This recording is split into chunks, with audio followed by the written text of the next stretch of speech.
এই মুহাম্মদ মানেই হলো মানিজতামাত ফীহিল খিসালুল মাহমুদাতু কুল্লুহা, প্রশংসা করার উপযুক্ত যত গুণ আছে সবগুলো গুণ যার একার ভেতরে থাকে তাকেই মুহাম্মদ বলে।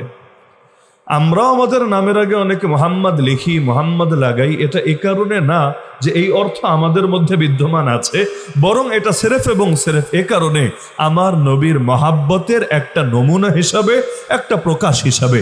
না হলে এই নামের যে দাবি এটা কশ্চিনকালও আমাদের মধ্যে পাওয়া যাওয়ার কল্পনাও করা যায় না। তার পূর্বে এই নামে কারো নামকরণও করা হয় নাই, যদিও আরবি ভাষার শব্দ, ওরা আরবিতে বহু আগ থেকেই কথা বলতে, এমন না নবীর জামানায় নবীর দাওয়াত পেয়ে নতুন করে আরবি শিখেছে, আগে ওরা ইংলিশে কথা বলতো, ফার্সিতে কথা বলতো, চাইনিজে কথা বলতো, এমন না। ওদের মুখের ভাষা আরবি ছিল। আর মোহাম্মদ এটা অন্য ভাষার শব্দ না, আরবি ভাষারই শব্দ।